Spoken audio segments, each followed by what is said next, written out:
Dziś zrobiłam chyba najprostszy na świecie sernik na zimno. U mnie akurat w wersji cytrynowej, ale ponieważ jego smak zależy od smaku galaretki, można go zrobić w dowolnej wersji.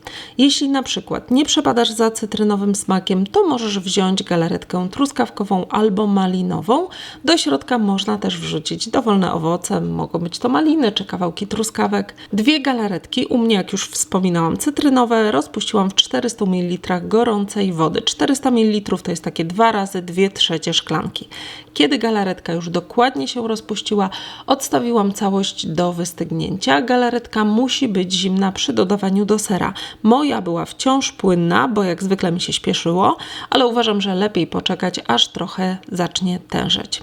I jeszcze dno tortownicy 22 cm wyłożyłam biszkoptami. Kiedy galaretka już zacznie zastygać, wówczas 500 g twarogu mielonego, 2-3 łyżki cukru pudru tu do smaku i 1 łyżka ekstraktu waniliowego, może być też cukier waniliowy, mieszam razem. Ja użyłam sera z wiaderka, ale nic nie stoi na przeszkodzie, żeby wykorzystać ser tłusty w kostce.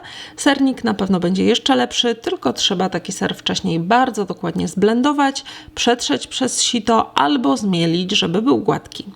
Cukru do sera można dodać mniej, można go dodać więcej, ale trzeba pamiętać, że sama galaretka również jest słodka, więc najlepiej jest skosztować na końcu i ewentualnie dorzucić cukru pudru, mieszając całość. Po wymieszaniu sera z cukrem 250 g dobrze schłodzonej śmietanki 36% ubijam na sztywno.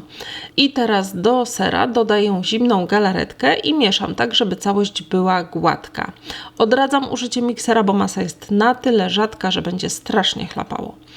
Jak już wszystko się połączy, to dodaję ubitą śmietankę. Mniej więcej połowę na początek, potem dodam drugą część i całość wymieszam, aż masa będzie gładka. Można ją teraz skosztować, w razie potrzeby dosłodzić cukrem pudrem. Ponieważ całość jest bardzo płynna, odstawię ją na chwilę do lodówki, bo gdybym ją wylała do tortownicy w tym momencie, to raz, że pewnie biszkopty podeszłyby mi do góry, a 2, że na 100% zaczęłoby mi wyciekać coś dołem.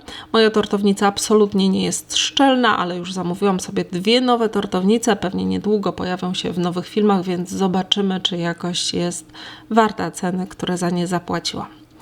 I jeszcze ważna rzecz, jak wstawisz masę do lodówki, to trzeba ją mieszać co parę minut, bo na brzegach będzie zastygała szybciej niż w środku miski.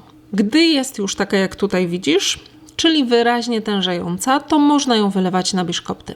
I jeszcze chwila w lodówce, żeby owoce się nie potopiły. No i na wierzchu, jak widać, są już owoce. U mnie pokrojone brzoskwinie z puszki, truskawki, jeszcze resztki mrożonych i borówka. I na to wylewam wcześniej rozpuszczone i już zastygające 2 galaretki truskawkowe. Ja je rozpuściłam prawie zgodnie ze wskazówkami na opakowaniu, czyli wzięłam 4 niepełne szklanki gorącej wody. Całość przedłużyłam folią rantową, która wywołuje wiele pytań zawsze. Do kupienia w hurtowniach cukierniczych. Nie mam pojęcia, czy jest też na Allegro. Nie jest to najtańszy sport w przypadku folii dobrej jakości, ale twarda koszulka foliowa, tak zwana ofertówka, pocięta na grube paski i dokładnie umyta, równie dobrze spełni swoje zadanie, jeśli nawet nie lepiej. Całość wymaga schłodzenia w lodówce, przynajmniej kilka godzin. Smacznego! A więcej sprawdzonych przepisów znajdziesz w moich książkach. Do wszystkich przepisów w książkach dołączone są filmy.